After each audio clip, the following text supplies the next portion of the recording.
damos inicio al segundo panel de estas 10º jornadas, titulado Regulación de la biodiversidad en el ordenamiento jurídico chileno. Nos acompaña en primer lugar el senador Alfonso Urresti. Él es máster en Derecho Público por la Universidad Autónoma de Barcelona, España, y ejerce como senador de la República por la región de Los Ríos. Por otro lado, tenemos a la profesora Pilar Moragas Sariego. Ella es doctora en Derecho por la Universidad de Lille II de Francia y actualmente ejerce como investigadora del área de dimensión humana del Centro de Ciencia del Clima y Resiliencia de la Universidad de Chile. Como ocurrió en el primer panel, cada exposición va a tener una duración de 20 minutos y posterior de eso se dará paso a las preguntas del público, las cuales se limitarán en atención al tiempo para respetar el programa. Bueno, vamos a iniciar con la ponencia del senador Urresti titulada La protección de la biodiversidad en nuestra legislación.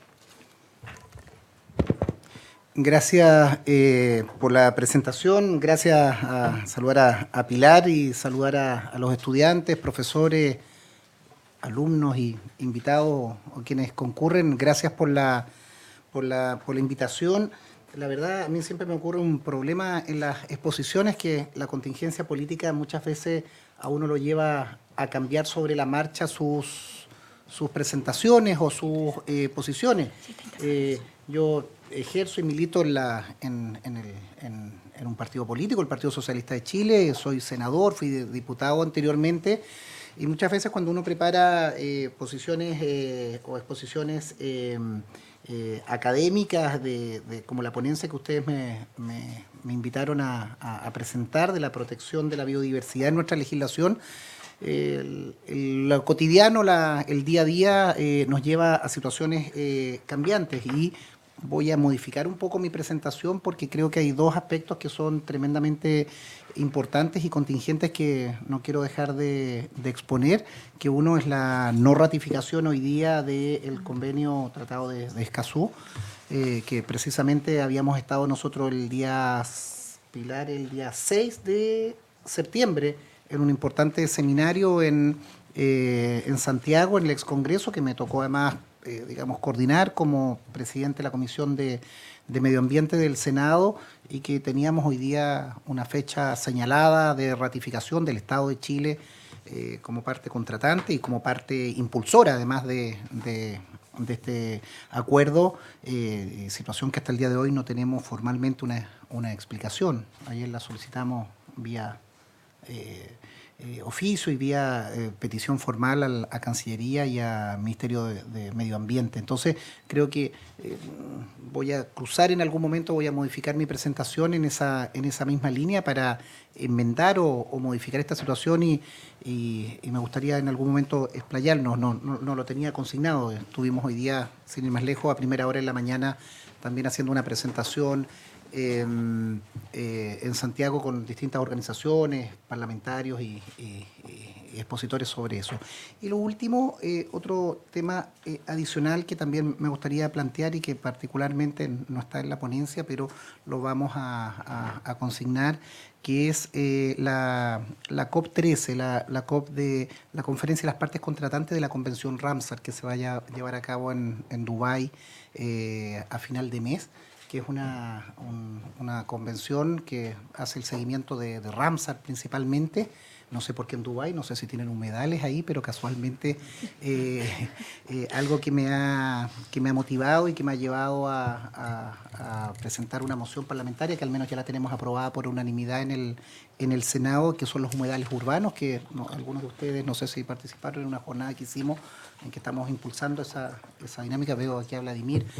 Entre otros, estamos buscando una legislación particular de eso. Se ha fijado para los días de octubre la fecha de esta COP, de esta 13ª reunión, que precisamente la temática a tratar es humedales para un futuro urbano sostenible, que es particularmente precisa y atingente a esta situación. Perdone esta digresión, pero son dos temas que surgieron en la contingencia de ayer, anteayer, y que no estaban en la presentación, pero quería hacerlas y sin perjuicio de eso también invitar si en la hora de preguntas hacemos alguna discusión, sugerencia u opinión.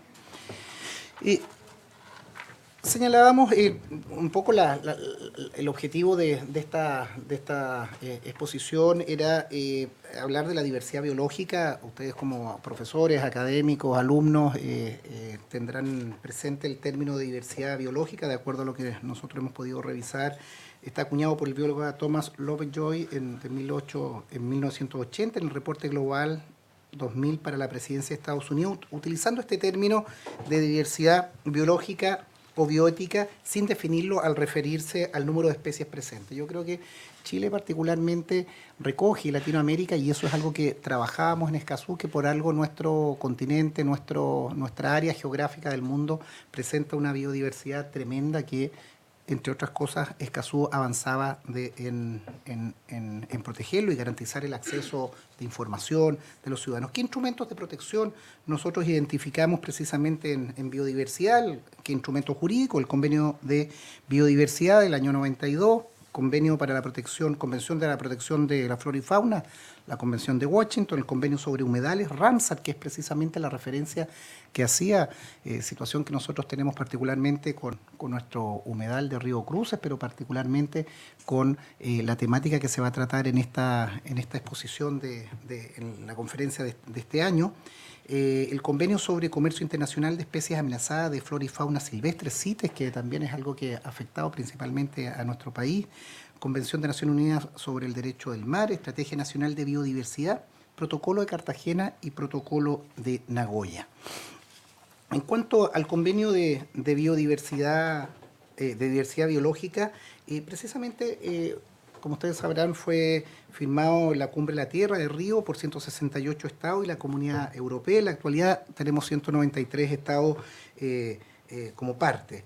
Entró en vigencia en Chile el año 93 y acá creo que es algo importante porque Chile en su participación en la COP21 en París, precisamente al ser el órgano rector del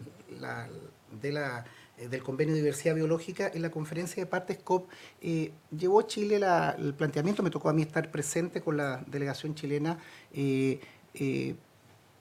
de poder sostener, de poder participar, no obstante nuestra relativa poca importancia de contribución al calentamiento global, a emisiones, el poder entender que este país tenía que liderar o tenía que tener una estrategia de compromiso efectivamente con el cambio climático y de la Convención de Diversidad Biológica.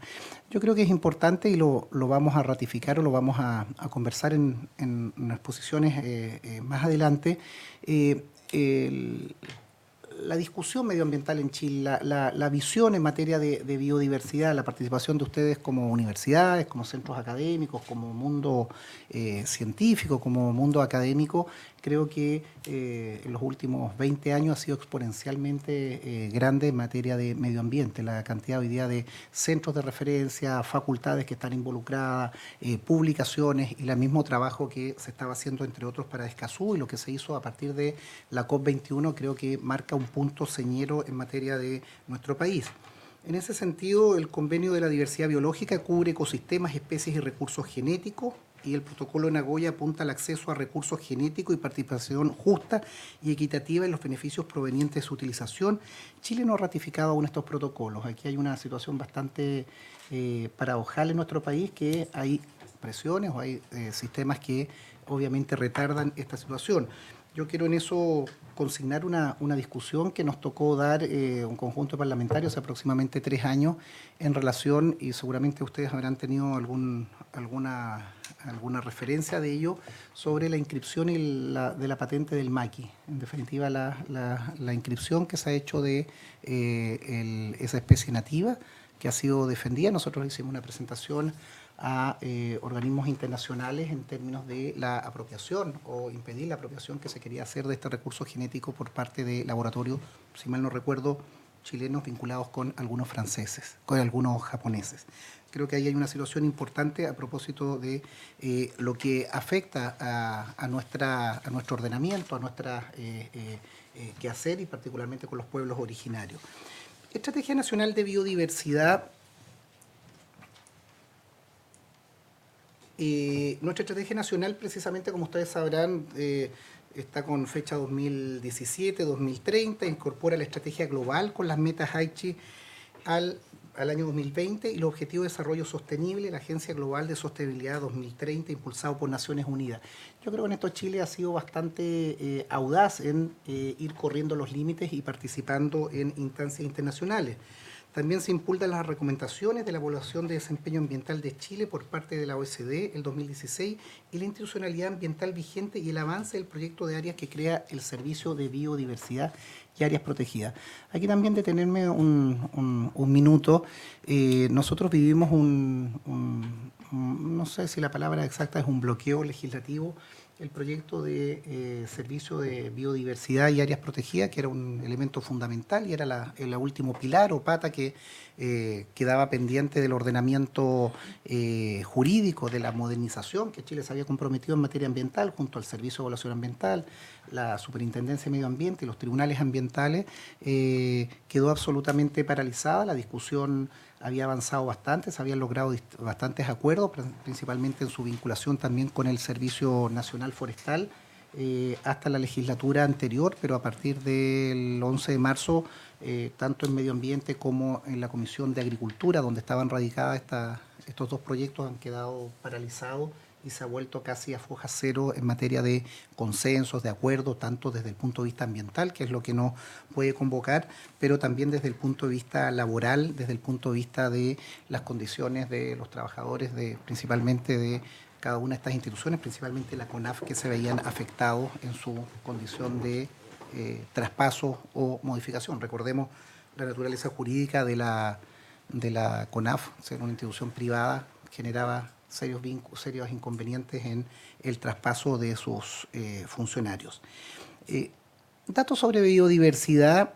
No obstante lo vital de la diversidad biológica para la sobrevivencia humana, hecho reconocido globalmente, los datos que entregó la ONU con motivo del Día Internacional de la Diversidad Biológica del 22 de mayo son preocupantes. Y acá hago una cita que precisamente se refería a lo mismo. Dice, hasta la fecha se han identificado 1,75 millones de especies, en su mayor parte criaturas pequeñas como insectos. Los científicos reconocen que en realidad hay cerca de 13 millones de especies, si bien las estimaciones varían en esa cantidad. La variedad y abundancia en especies se han reducido en un 40% entre 1970 y el año 2000. Esto lo vamos a saltar porque un poco es precisamente el esfuerzo que hacíamos nosotros de identificar de cuáles las características que posee nuestra área de influencia, América Latina y el Caribe, que quiero dejarlos por pasado para referirme a instrumentos de biodiversidad que nosotros tenemos hoy día en nuestra legislación. Convención sobre la protección de flora y fauna, Convención de Washington, la Convención sobre humedales de Ramsar, que yo creo que a propósito de este encuentro que va a haber en Dubái va a ser fundamental. En la estrategia de Chile hoy día tenemos 13, 14 sitios Ramsar, debiera aumentar enormemente. Se hizo el lanzamiento aquí en Valdivia el 15 de julio, si mal no recuerdo, precisamente la nueva política de humedales, la política que lanza el gobierno de una nueva protección de los humedales, incorporando Ancachilla y Ancagua aquí en nuestra zona, pero 30 prioritarios a niveles de Chile. Yo quiero en eso, digamos, valorar esa iniciativa. ¿Quién de nosotros podría negarlo? Lo de Maullín, distintos lugares, pero claramente surgen una mayor cantidad de humedales que no son suficientes, y por otro lado tenemos la situación de los humedales dentro del radio urbano que generan obviamente un inconveniente, una situación anexa o diferente, toda vez que muchos de estos humedales, precisamente su relleno o su destrucción, como lo hemos señalado, son irrecuperables porque simplemente desaparecen. No así humedales mayores que, como el caso de nuestro río Cruza, al menos la recuperación biológica pudo producirse. Y por eso creo que es importante Ramsar, porque dentro de las estrategias del país de elevar sus estándares internacionales, de tener mayor protección, yo creo que claramente Ramsar ha permitido tener instrumentos de mayor efectividad, y al menos llevamos una ponencia para esta cumbre de Dubái, en que precisamente al focalizarse y al estar concentrado en, como su nombre lo dice, humedales para un futuro urbano sostenible, debiera tener esta justa medida de los humedales urbanos o periurbanos urbanos que son elementos importantes. Por eso hacía una referencia particularmente a esta Convención sobre Humedales Ramsar. Luego está el comercio, la Convención sobre el Comercio Internacional de Especies Amenazadas de Flora y Fauna, CITES, Convención de las Naciones Unidas sobre el Derecho al Mar y Convenio sobre la Diversidad Biológica, entre otros que consignábamos. ¿Qué otras políticas públicas se consideran en la biodiversidad? El Plan de Adaptación al Cambio Climático y Biodiversidad, que yo creo que es un instrumento que se ha estado un poco invisibilizado. Yo creo que este país nosotros hemos requerido como necesidad de instrumento, de paraguas, de elementos fundantes, establecer una ley de cambio climático en Chile. Es una petición que hemos hecho, esto excede las facultades de iniciativa legal de mociones parlamentarias, esto tiene que ser con un mensaje. Le hemos entregado insumos al Ejecutivo y creo que al menos ese es uno de los debates, o perdonen la autorreferencia, quizás a mí es de lo que más me motiva, porque creo que una ley de cambio climático nos permitirá efectivamente empujar el límite, especialmente en materia de biodiversidad. Entonces, el Plan de Adaptación al Cambio Climático, el Plan de Acción Nacional de Cambio Climático y Política Energética en Chile, que creo que estaba tremendamente vinculado, y el Plan Nacional de Desarrollo Turístico Sustentable, que producto de la política impulsada en este país del turismo, el turismo de aventura, el turismo sostenible, es un programa que va a cruzar desde el punto de vista de la protección de la biodiversidad y cómo se relaciona una actividad económica de esta naturaleza, principalmente en áreas protegidas, y cómo no genera esos impactos negativos. Instrumentos para la biodiversidad, esto lo pasaríamos para poder entrar. ¿Cómo estamos en...? Quedan 6 minutos. Estrategia Nacional de Biodiversidad 2017-2030. Yo creo que aquí hay un tema importante porque en los 5 objetivos estratégicos que se plantean en esta Estrategia Nacional de Biodiversidad, se plantea el primero, promover el uso sustentable de la biodiversidad para el bienestar humano, reduciendo las amenazas sobre ecosistemas y especies. Yo creo que ahí hay un consenso y Chile en eso ha avanzado y ese debería ser un objetivo que nos tiene bastante, digamos, está en desarrollo. Luego, desarrollar la conciencia, el conocimiento y la participación de la población en el resguardo de la biodiversidad como fuente de su propio bienestar. Tercero, desarrollar una institucionalidad robusta, buena gobernanza y distribución justa y equitativa de los beneficios de la biodiversidad. Yo creo que aquí tenemos precisamente, al no aprobar, al no tener hoy día en los trámites legislativos últimos el servicio de biodiversidad y la modernización de una CONAF pública o Servicio Nacional Forestal, claramente estamos en un punto de retraso institucional que preocupa. Insertar objetivos de biodiversidad en políticas, planes y programas de los sectores públicos y privados, protección y restauración de la biodiversidad y sus servicios ecosistémicos. Yo creo que aquí está el gran déficit. Les cito como ejemplo, y si les interesa poder convocarlos, que creo que es maravilloso, me tocó estar el día lunes en la escuela 21 de mayo, en la localidad de Itrupulli, en nuestra comuna de Payaco. Ahí una profesora o 2 profesoras muy tenaces con un conjunto de alumnos presentaron un proyecto que en esta misma universidad se debatió a propósito del torneo de Libera. Proyectos que los estudiantes a lo largo de Chile hacen unos concursos regionales, intrarregionales, en que hacen proyectos de ley para modificar leyes o tener mociones y van compitiendo y van a un torneo nacional que es en los próximos días. Precisamente me invitaban para contarme más de su proyecto, que les ayudara, y va en esta línea, precisamente cómo en los sectores rurales son las escuelas las que tienen la capacidad de formación, educación en materia de biodiversidad. Ni los ministerios, ni la universidad, ni el municipio, ni el gobierno regional o cualquier otra institución. Decían precisamente somos los establecimientos educacionales, y cómo a través de una moción que ellos planteaban de modificaciones de distintas leyes permitían radicar esas capacidades y competencias en los colegios. Y les pongo el ejemplo particularmente en nuestra región, Escuela 21 de Mayo y Tropulli, que lo encuentro maravilloso. Ojalá que les vaya bien. Van a competir ahora a mediados de octubre en Valparaíso con las 15 o 16, ¿cuántas regiones vamos? Las 16. Las 16 regiones.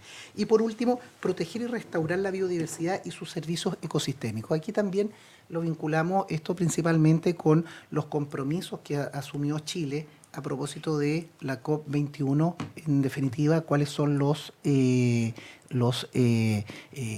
compromisos que Chile va a adoptar y que se comprometió internacionalmente para restaurar, para reforestar, para rehabilitar, para, en definitiva, tener un compromiso de bajar emisiones. Yo creo que esa es la vinculación virtuosa que debiera haber de esta estrategia de Plan Nacional de Biodiversidad con instrumentos efectivos. A nosotros nos compete, lo hago en lo que a mí me corresponde como parlamentario, empujar las iniciativas, empujar aspectos de relevancia que nos permitan tener instrumentos que cubran todo el ámbito del medio ambiente, y ahí es donde, terminando, Sí, no, le queda 3 minutos, creo que el gran instrumento paraguas, el gran instrumento cobertor de empujar nuestra legislación tiene que ser la ley de cambio climático, una ley marco, una ley que nos permita informar y cruzar a toda la legislación y los distintos actores. Quienes han estado en el Ejecutivo, quienes conocen de políticas públicas, es tremendamente desgastante la labor de ministerios de medio ambiente con instrumentos sectoriales, cuando hay organismos que no se alinean, y lo vemos hoy día en Puchuncaví, en Quintero Puchuncaví, en que no obstante todos los parámetros medioambientales son desastrosos.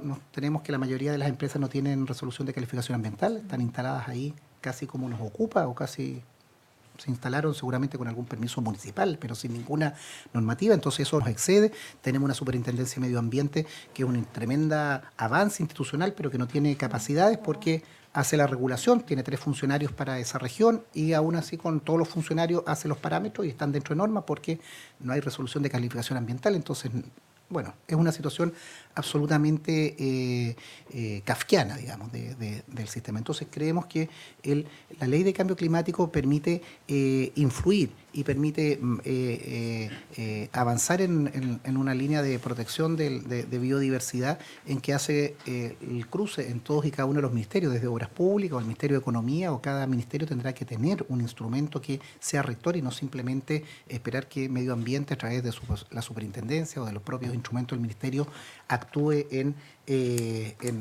pos del medio ambiente. Lo último, para terminar, yo creo que es un desafío los compromisos de Chile en materia de cambio climático.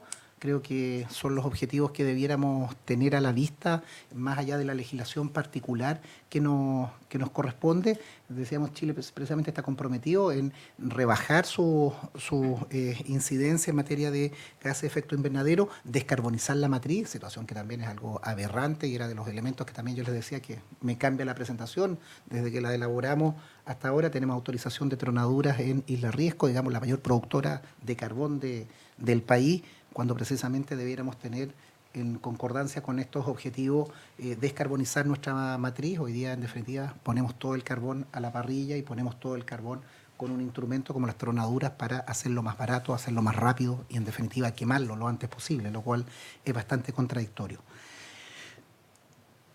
Conclusiones.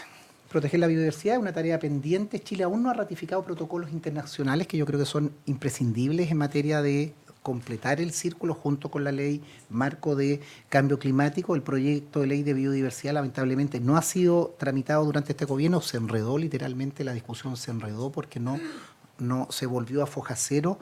La aprobación del proyecto de ley de humedales es un aporte a la protección de flora y fauna. Nosotros ya hemos obtenido como moción parlamentaria la aprobación unánime en el Senado en general. Se presentaron indicaciones, si a alguien le interesa, se generaron un conjunto de indicaciones que son bien interesantes, y aún quedan los desafíos legislativos como la ley de cambio climático. Creo que ahí es donde está el último parámetro. Muchas gracias. Y lo último que se me quedaba en el tintero, el día de ayer a las 19:30 horas, una delegación transversal de diputados, senadores de distintos partidos, solicitamos formalmente al gobierno, a través del ministro Blumel, el patrocinio para una ley, para el patrocinio de un proyecto de ley que sancione y que establezca, tipifique los delitos ambientales. Quiero decir que la recepción no fue negativa, fue positiva, se va a estudiar dentro de unas 3 semanas. Tendríamos la propuesta, esperamos, del Ejecutivo de patrocinar una ley de las distintas mociones que tenemos presentadas para poder establecer y tipificar los delitos ambientales que se querían colocar en el futuro Código Penal, que es un proceso de 3 años por lo menos, y lo desagregaríamos del código y los veríamos en particular Una ley especial. como una ley especial que luego se intercalará o se podrá incluir o incorporar dentro del código, del futuro nuevo Código Penal. Muchas gracias. Damos las gracias al senador Durresti y vamos a dar paso a la ponencia de la profesora Pilar Moraga, titulada La protección de la biodiversidad en la jurisprudencia de los tribunales ambientales.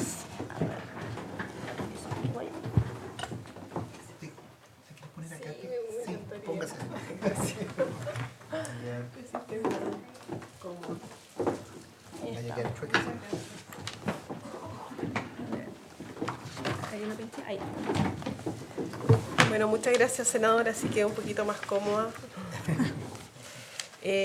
Muchas gracias por la invitación. Sí, la verdad es que me encanta venir a las jornadas, pero no se sientan obligados a invitarme otra vez. Ya de la casa. De hecho, ahora salí un poquito de mis temas habituales para entrar en el tema biodiversidad, que lógicamente atraviesa todos los temas ambientales, pero bueno, uno a veces se tiene que ir especializando en algunas áreas. Y yo quiero retomar las palabras del senador porque estos días han sido muy nefastos en el tema del rechazo de Chile a firmar el Tratado de Escazú. Y creo que nefasto porque da una muy mala señal. Yo creo que en muchas presentaciones que he hecho en toda mi carrera académica destaco la política exterior de Chile en materia ambiental, que es muy constante pese a los cambios de gobierno, que es una política de Estado y que se ha mantenido así. Cuando eso se interrumpe, creo que es peligroso. Es peligroso depender de que la política exterior o la política ambiental en general dependa de los gobiernos de turno. Y en general, lo que a propósito de la ley de cambio climático que habla el senador, una de las oportunidades que otorga una ley es poder mirar el cambio climático, estos fenómenos que son de muy largo plazo, a diferencia de otras materias laborales, económicas, etcétera, que van más en una mirada del corto y mediano plazo. Los temas ambientales son de muy largo plazo y eso requiere una perspectiva de Estado y no de gobierno. Y por ende, el rechazo hoy interrumpe esta línea que había tenido Chile y además deja en evidencia la distancia que hay entre el discurso político y las acciones. Hoy día el discurso del presidente Piñera, más de la mitad o quizás la mitad, se dedicó a hablar de temas ambientales y de cambio climático, en circunstancias que se rechaza la firma de este acuerdo del que Chile fue un líder. Esto se inicia en Río +20, en el año 2012. Chile subió a los demás países de la región a esta iniciativa y hoy día, bueno, arma la fiesta y se va para otro lado. Exactamente. Entonces, bueno, la verdad es que es muy decepcionante. Veremos lo que va a pasar, lo que va a continuar, y en un contexto además nacional sumamente complejo después de todo lo que está pasando en la quinta región, en la zona de Puchuncaví y Quintero. Entonces, yo creo que efectivamente estas jornadas se están desarrollando en un minuto muy álgido de nuestro país.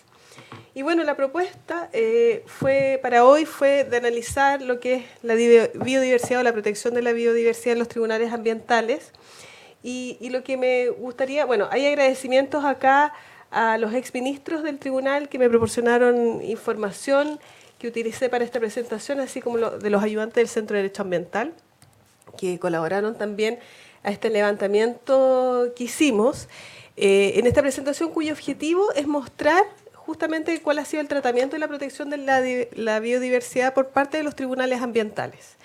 Es una mirada más bien cuantitativa, pero creo que original y que nos podría permitir a partir de esto empezar a hacer un análisis ya de la cuestión más sustantiva que respecto del tratamiento jurisprudencial que han tenido los tribunales ambientales en esta materia.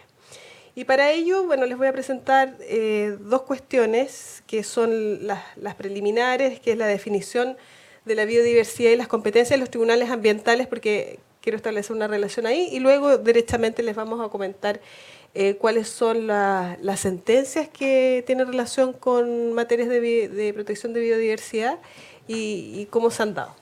Bueno, en cuanto a la definición, y esto sin querer extenderme mucho, pero para que tengamos una idea de cuáles son los conceptos o los descriptores que nos sirven a identificar esa jurisprudencia relacionada con la biodiversidad. Entonces, lo que pudimos levantar como jurisprudencia tingente eran esta que tiene relación con estos elementos, ¿no? Los organismos vivos, los ecosistemas terrestres, marinos, los ecosistemas acuáticos, complejos ecológicos, la diversidad dentro de cada especie y las relaciones entre los ecosistemas. Entonces, a partir de esta definición que nos da el convenio sobre la diversidad biológica o la ley 19.300 y el proyecto de ley sobre Servicio Nacional de Biodiversidad y Áreas Protegidas, ¿no es cierto?, nos permitió hacer un levantamiento de la jurisprudencia. Ahora, quizás vale la pena detenernos en lo que son las competencias de los tribunales ambientales, puesto que las competencias de los tribunales están en el artículo 17 de la ley 20.600 y se refieren, bueno, al conocimiento de reclamaciones de distinto tipo y de la demanda por daño ambiental. El conocimiento que tienen los tribunales de estas acciones, reclamaciones o demandas no dicen relación directamente con la protección de la biodiversidad. Y por ende, cuando se refieren los tribunales a estos temas, es por vía de estas acciones que pueden decir relación, por ejemplo, con los decretos supremos, ¿no es cierto?, que establecen normas primarias o secundarias, como lo dice el artículo número 1, o bien con demandas por daño ambiental, o bien por reclamaciones en contra de las decisiones o resoluciones de la Superintendencia del Medio Ambiente, con las medidas provisionales, contra las reclamaciones que se presenten contra las resoluciones del Comité de Ministros, de Director Ejecutivo, en fin, ahí tienen todo el listado de estas acciones que se pueden presentar ante los tribunales ambientales. Entonces, teniendo esto claro, ¿no es cierto?, que son acciones y demandas que se van a dar respecto de la protección de cualquier elemento del medio ambiente o cuando el medio ambiente está involucrado en alguna de las decisiones de la administración, llámense decretos supremos, resoluciones de la superintendencia, va a venir la protección de la biodiversidad como una cuestión secundaria y no como una cuestión que define, por ejemplo, el tipo de acción.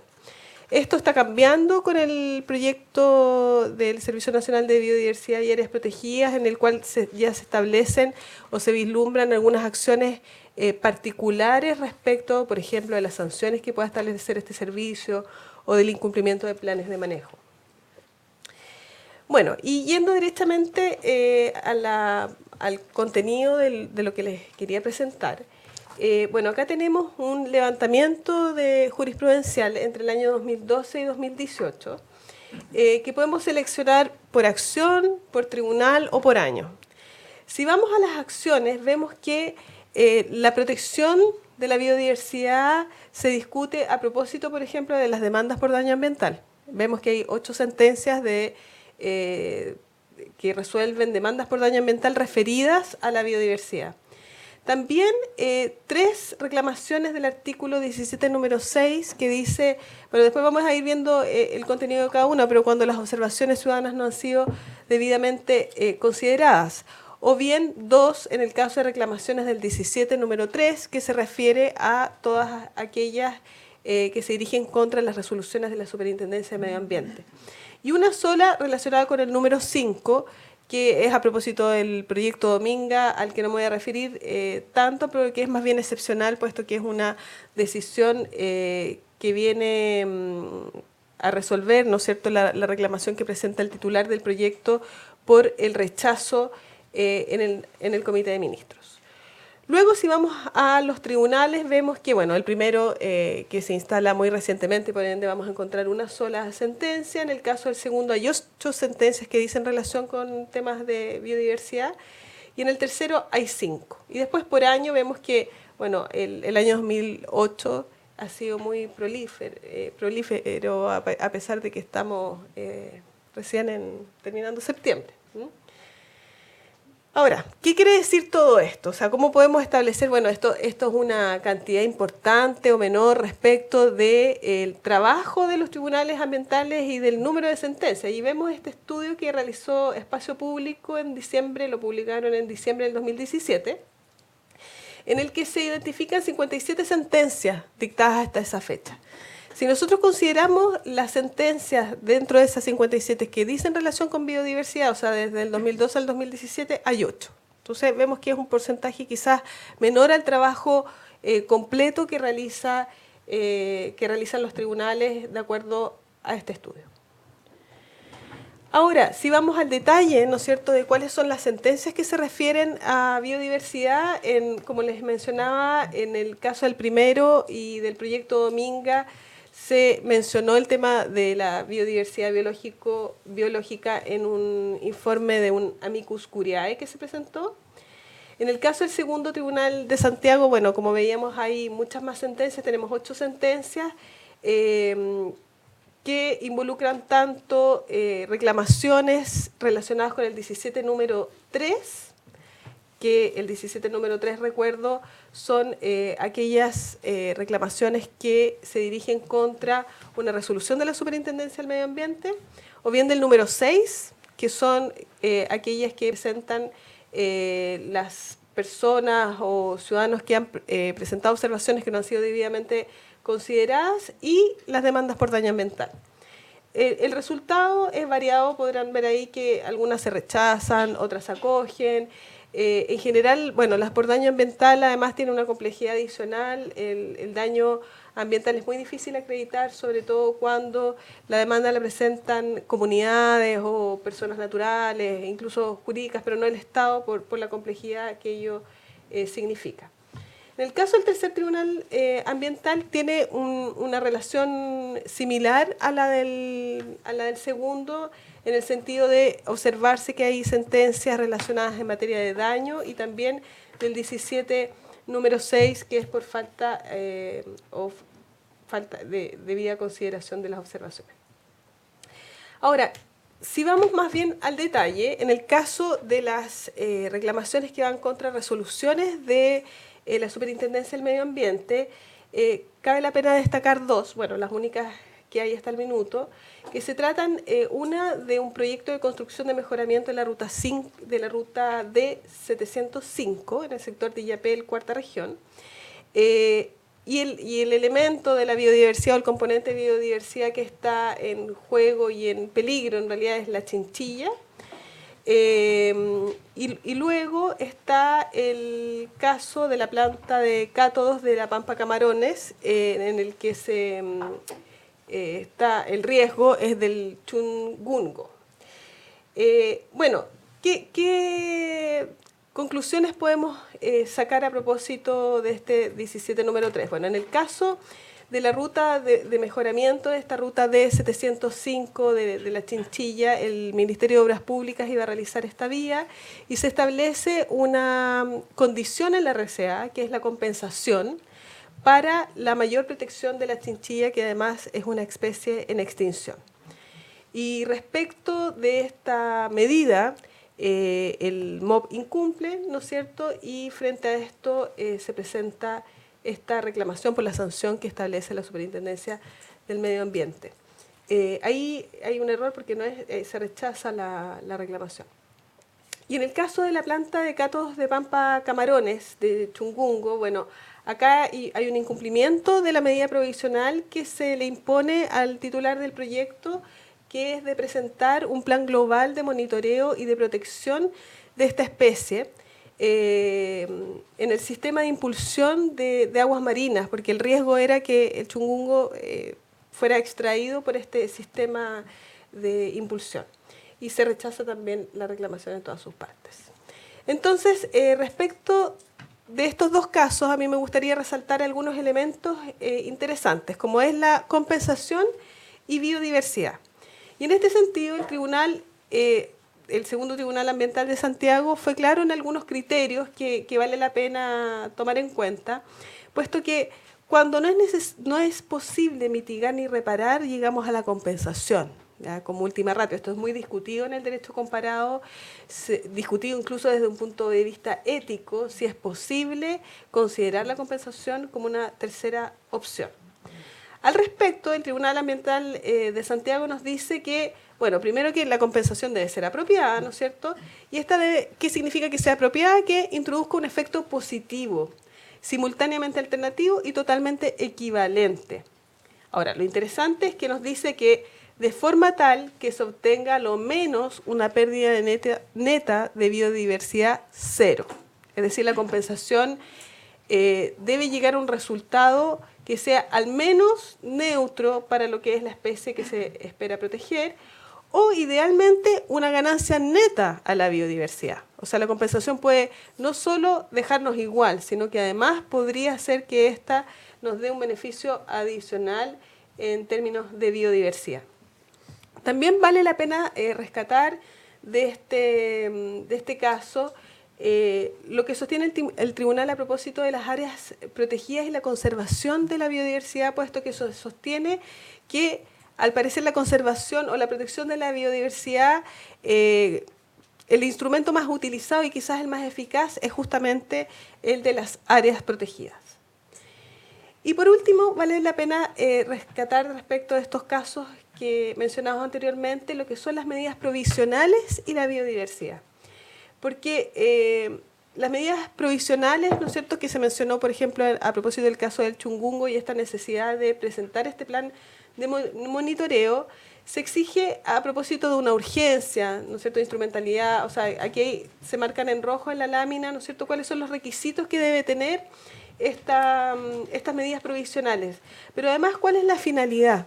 Y la finalidad de estas medidas provisionales es evitar el daño inminente al medio ambiente o a la salud de las personas. Y en este caso del Chungungo, de la chinchilla, perdón, en particular, era de evitar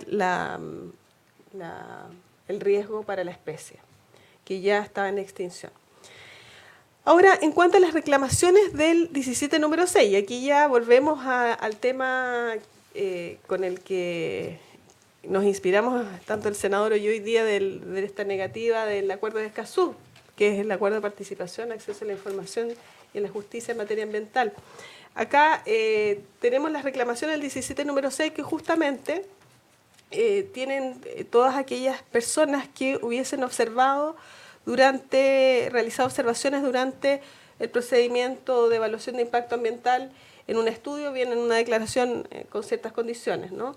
Y a propósito de esta reclamación, vemos acá que curiosamente los 3 casos que se pudieron identificar dicen relación con el sector eléctrico, una línea de transmisión, un proyecto eólico y otra hidroeléctrica, y que tienen relación con distintos elementos de la biodiversidad. O sea, vemos flora, fauna, cetáceos y humedales. Para ver un poco que es difícil establecer quizás pautas o tendencias todavía, pero que ya hay ciertas líneas que se van diseñando.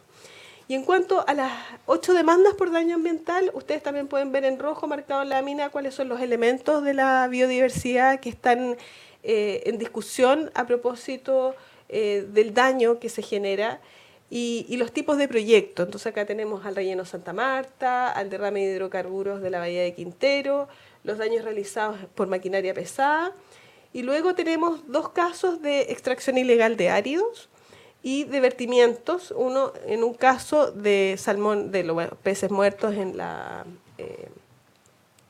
isla de Chiloé, o muy cercano, y el vertimiento de riles.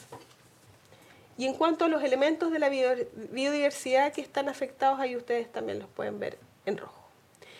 Y ya terminando, porque el tiempo pasa rápido, me quisiera referir a las medidas innovativas, porque si vieron antes, en muchos de estos casos, si bien se rechaza la demanda, muchas veces por falta o dificultades para acreditar el daño, o no para acreditar el daño, sino que el daño está acreditado, pero para acreditar la significancia del daño. Porque el daño, para considerarse tal, debe ser significativo. Entonces, ante eso, los tribunales han utilizado esta herramienta o mecanismo de las medidas cautelares del artículo 24 de la ley 20.600, entre las cuales se establecen las medidas innovativas. ¿Y en qué pueden ser originales o en qué están innovando estas medidas innovativas respecto a las medidas cautelares? Es que hay una diferencia sustancial, porque las medidas conservativas en general buscan asegurar el resultado de la pretensión, ¿no es cierto?, y mantener el estado de hecho o de derecho. Sin embargo, las medidas innovativas son aquellas que, teniendo este mismo objeto, ¿no es cierto?, buscan ir un poquito más allá. ¿Por qué? Porque buscan modificar el estado de hecho o de derecho existente en el tiempo a la solicitud de la medida. O sea, no basta con mantener, sino generar un cambio.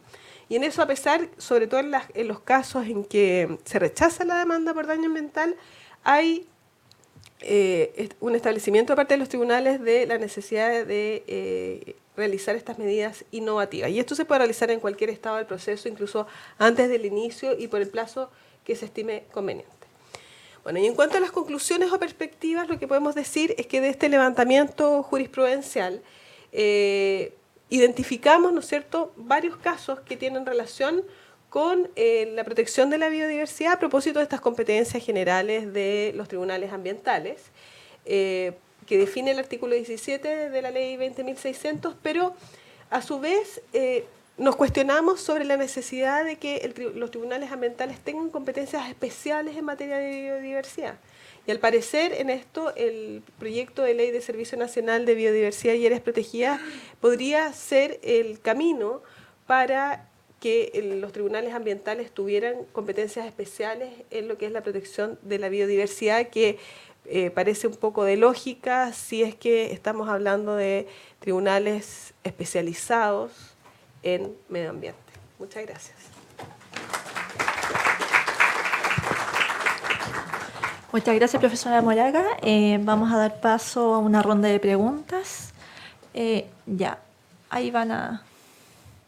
Acá adelante.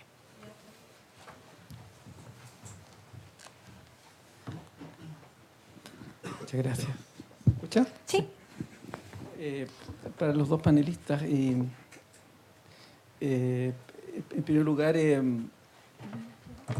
cuando uno habla de biodiversidad, uno de los problemas serios que ocurren es, primero, distinguir las poblaciones y las dinámicas poblacionales de las especies silvestres. Se mencionaba, por ejemplo, el caso del chungungo.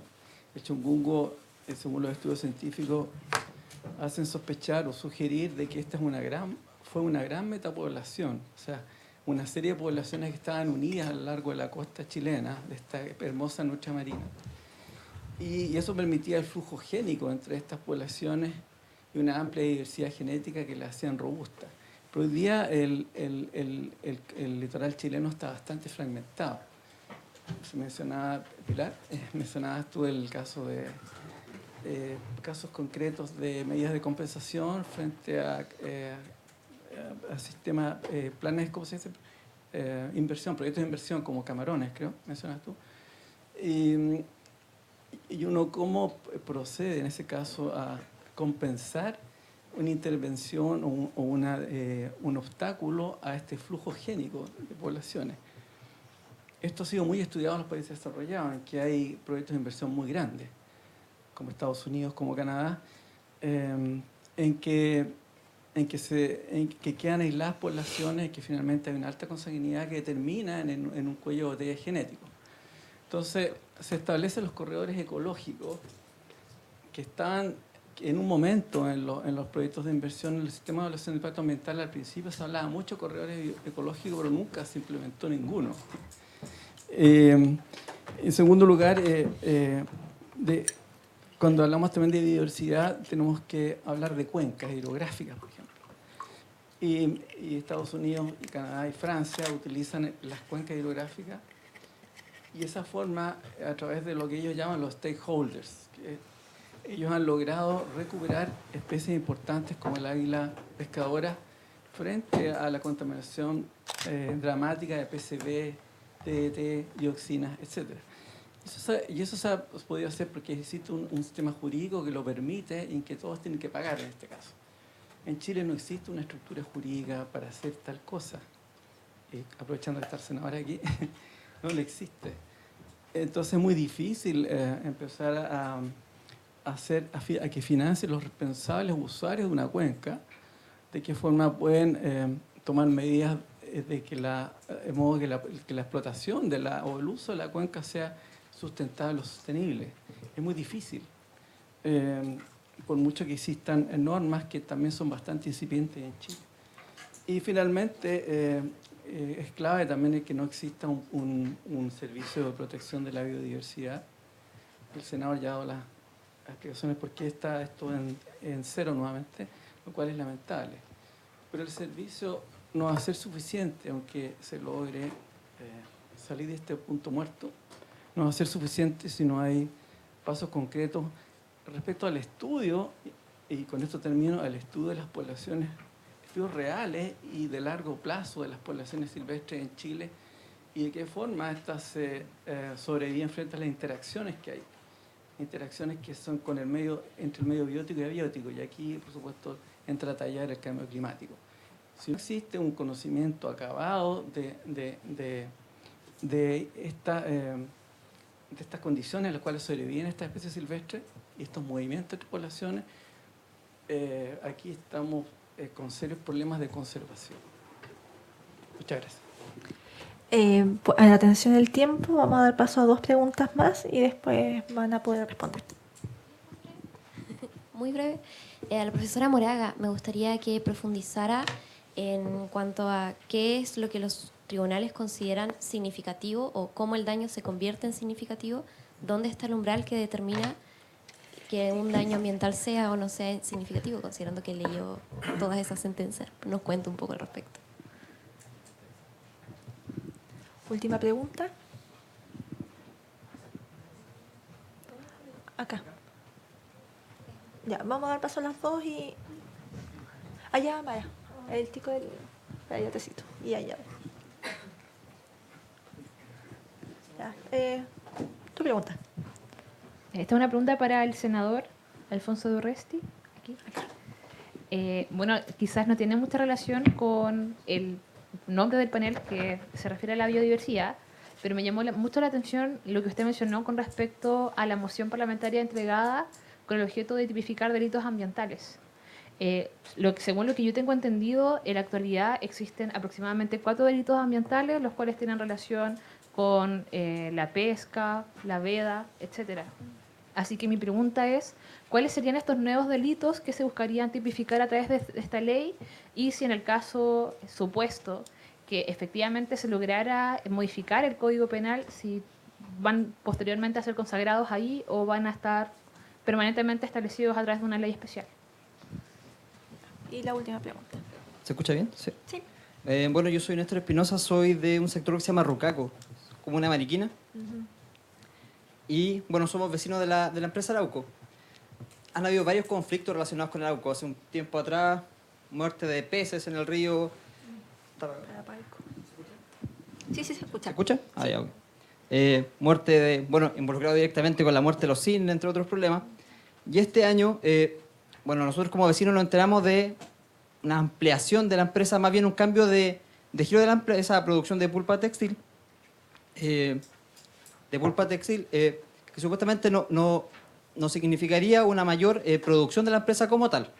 Ya. El tema que nos afectaba a nosotros, y que la pregunta va a eso, ¿cómo se explica que no exista un proceso de consulta, o más que de consulta, de participación a la comunidad, porque no lo existió? La empresa nunca se acercó a explicar en qué consistía el proyecto, ni tampoco ninguna institución del Estado. Y cuando nosotros hicimos la consulta al Servicio de Evaluación Ambiental, nos dicen que por el tipo de proyecto que es, solamente requería una declaración de impacto ambiental, y no así, y por lo tanto no era necesario un mecanismo de consulta. Entonces, ¿cómo se explica que pase eso? Porque si yo le pregunto a mis vecinos y a la gente del sector, básicamente eso hace que la institucionalidad, no solamente ambiental, sino que chilena, pierda un poco de credibilidad. Vemos entrar al sector máquinas gigantescas y nos explica qué pasa. Entonces, se pasa a llegar a la gente, pero también nosotros hemos estado afectados no solamente nosotros como personas, sino que también el medio ambiente en general, con procesos hechos súper puntuales. Eso. Ya. ¿Quién quiere responder primero? Muchas gracias. Bueno, en relación al carácter significativo del daño,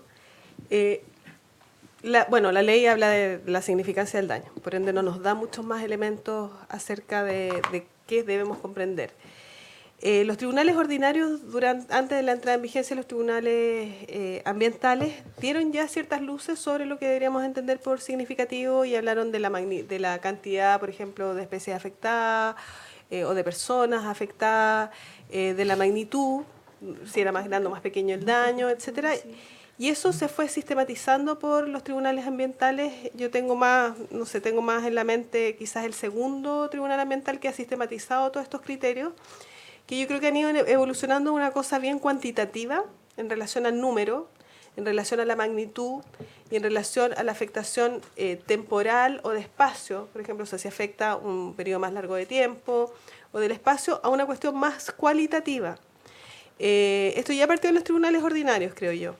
Y en la cuestión cualitativa, por ejemplo, la Corte Suprema nos dijo en algún fallo relacionado con daño de San Pedro de Atacama, decía, bueno, ni siquiera una sentencia a propósito de daño, era de extracción ilegal de agua, decía, bueno, sí, esto es 20 litros de agua, es grave en cualquier parte de Chile o menos grave, es diferente si es en San Pedro de Atacama. Porque la fragilidad o la vulnerabilidad de los ecosistemas en este lugar es mayor y por ende no podemos tener un criterio únicamente cuantitativo. Entonces ahí se empezó a tomar en cuenta lo que es la fragilidad o la vulnerabilidad de los ecosistemas afectados, así como también la capacidad de renovarse de las especies. Entonces yo creo que había una evolución en ese sentido, a ir ampliando lo que es la significancia desde lo que es aspectos cuantitativos a cualitativos. Pero siempre es una cuestión que está en fronteras no fáciles de definir y que no tienen, y eso no es difícil de comprender, pero que pueden ser distintos de un tribunal ambiental a otro. Y eso ahí ya empieza a generar más dudas, porque ¿por qué van a existir criterios distintos en el Tribunal de Antofagasta y el de Valdivia? Debiera uno tender o esperar desde lo que nos toca, desde el rol que nos toca, como en este caso la academia, de poder comprender esto con una lógica jurídica que nos pueda reunir, que sea común.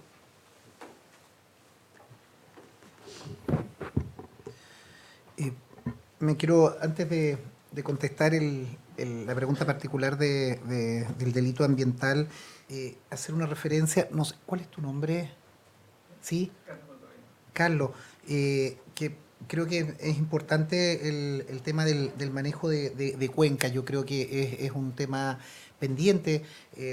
Yo soy autor de un par de iniciativas de manejo de cuencas, al menos para la provisión de agua en materia de los sistemas de agua potable rural. Y nosotros claramente no tenemos una política o no hay una política pública o instrumentos que efectivamente hagan este manejo integrado de cuencas, que en definitiva es donde nosotros debiéramos centrarnos. Y me parece... Si tienes más información, me encantaría poder disponer de lo de los corredores ecológicos, porque creo que es algo que hoy día está afectando, no solo con líneas de transmisión, sino también carreteras. Tenemos nosotros, sin ir más lejos acá, paso la información, se quiere seguir con la carretera costera hasta el Río Bueno, desde Chaihuín, desde Huiro hacia allá. Eso claramente va a impactar un enorme reserva, como es hoy día el parque de la TNC, digamos, de Chaihuín y Venecia, colindante con el parque Alerce costero, y claramente una carretera con el estándar que ahí viene, sin establecer corredor, establecer, digamos, la muerte digamos, por atropello de distintos animales va a ser enorme. Entonces, me gustaría, más allá de contestarte algo, que te señalo al menos en las iniciativas que yo he trabajado, es en manejo de cuenca, especialmente para producción de agua en ámbitos de consumo humano principalmente, establecer la necesidad de protección de cuencas, y hay algo también,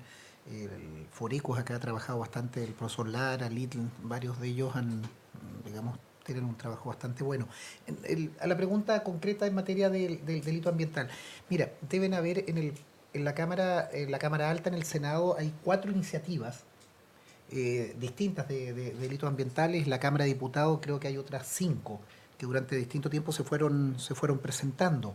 Y efectivamente hay tipos hoy día aislados en materia de vertimiento, en materia de código sanitario, en distintas figuras donde tú puedes tener instrumentos precisamente para persecución penal, pero claramente no hay una norma, no hay un ordenamiento, no hay una tipificación orgánica.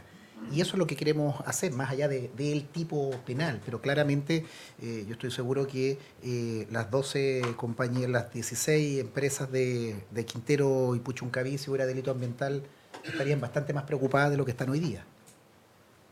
Más allá de una sanción, el cierre parcial, seguramente sus ejecutivos, sus planas directivas, cuando aquí se establece responsabilidad como persona jurídica y como persona natural en materia penal, los estándares caminarían bastante más rápido y pudieras responsabilizar no solo administrativamente o de manera compensatoria con lo que ocurre con las afectaciones de salud, sino también con penas concretas, punitivas en este caso. Entonces, señalar cuál es el tipo, hay por lo menos, como te digo, 4 iniciativas, si deseas te las puedo hacer llegar porque nos dimos la tarea de fusionarlas y hacer una presentación junto con la Cámara de Diputados para que el Ejecutivo pueda buscar una fórmula concordada y tener un solo tratamiento. Tu pregunta respecto al Código Penal, la discusión que yo sostenía en las últimas semanas con la ministra Schmidt, la ministra de Medio Ambiente, era decir, bueno, vamos ahora con el delito ambiental. La respuesta era, no, va inserto dentro del Código Penal. El Código Penal fue presentado el día 9 o 10 de marzo del año 2014, el último día de la administración Piñera 1. Fue ingresado formalmente al Parlamento. Un código penal, y ahora hay una nueva comisión que está revisándolo. Un código penal, y estamos aquí en, digamos, un ambiente de estudiantes, profesores de Derecho, en su desarrollo completo son por lo menos 3 años, 4 años de discusión, porque en definitiva tienes parte general, tienes distintos, digamos, es un todo armónico. ¿Qué es lo que señalamos nosotros como técnica legislativa? Se lo planteamos al ministro Blumel el día de ayer a última hora, es precisamente saquemos el capítulo de delitos ambientales, que ya está en el borrador del Código Penal, del proyecto de Código Penal, tratémoslo de manera sistemática los delitos ambientales y luego cuando se apruebe el Código Penal, 3 años, 4 años, lo que demore el estudio completo, tú puedes insertarlo para que sea armónico, digamos, desde el punto de vista normativo y desde el punto de vista de penas también con el todo que es el Código Penal. Creemos que es una fórmula adecuada para entender que hoy día hay consenso y hay voluntad transversal, política, social, de avanzar y no dejarlo supeditado a tratarlo con decenas de otros delitos y de otras figuras dentro del Código Penal, que se diluiría y tampoco tendría un sentido de oportunidad tanto. Estamos haciendo algo similar en delitos en materia, y nos están ayudando aquí profesores también de la Facultad de Derecho, en materia de imprescriptibilidad y retroactividad en materia de delitos contra menores, de connotación sexual y otros delitos. Entonces, la misma figura, ¿cómo tratamos esos delitos normativamente en lo que ellos significan y luego los incorporaremos en la armonía del nuevo Código Penal? Entonces por ahí va la figura, más allá de explayarme en los tipos que son varios y si te parece y deseas te los hago llegar para que veas más o menos por dónde van. La idea matriz en definitiva es eso, es tener un tipo penal que avance con mayor fuerza. Y lo último, la referencia de Rucaco.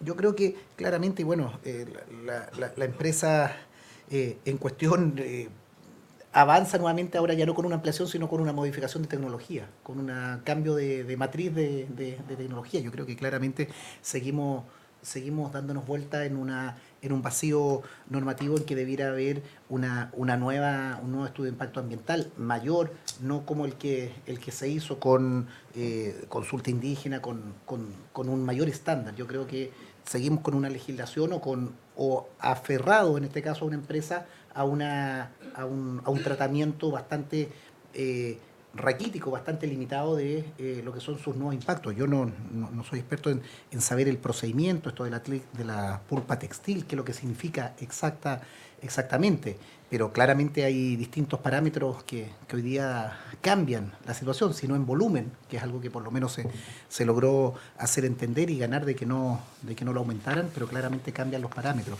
Yo creo que ahí el Servicio de Evaluación Ambiental sigue estando al debe y también volvemos al tema, lo que discutíamos al principio, Escazú, precisamente con la vigencia de Escazú, nosotros tendríamos la posibilidad de generar participación con mayor pertinencia, acceso a la información, participación informada de la comunidad. Por eso partía con esa presentación que creo que es un mal día o es un retroceso, es no colocarnos en algo que el propio país como Estado, y lo decía Pilar, porque esto partió en el 2012, y actores y profesionales y académicos, diplomáticos estuvieron involucrados en esto, el Estado de Chile, tanto medio ambiente como Cancillería, y desgraciadamente vimos que se firmó, me llegaba recién una comunicación, creo que hay como 16 países que ratificaron y claramente Chile, a quien Chile invitó.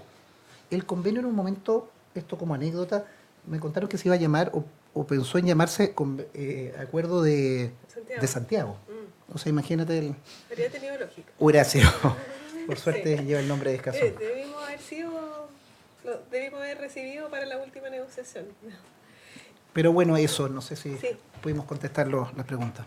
Sí, a propósito de eso yo quería agregar dos cositas pequeñas. Una es que en relación al por qué no supimos antes, bueno, el proyecto de reforma del CIA contempla la participación anticipada, que personalmente, si bien en principio puede sonar muy bien, de la forma que está diseñada pareciera que no va a contribuir, puesto que primero lo dirige la participación, lo lidera el titular del proyecto. Bueno, hay bastantes dificultades en ese diseño.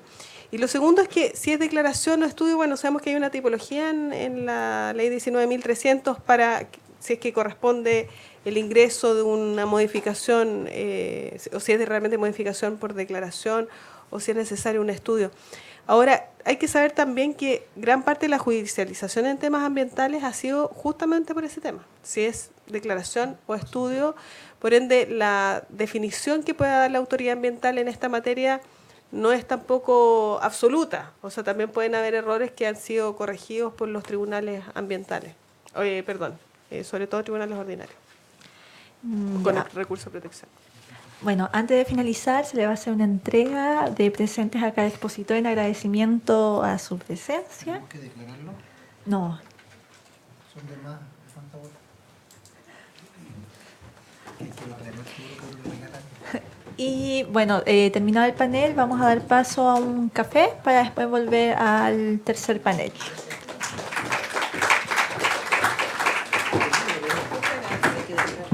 Recordar también que quienes quieran volver a ver esta exposición pueden encontrar el video de la actividad en TV Austral, en la sección de seminarios.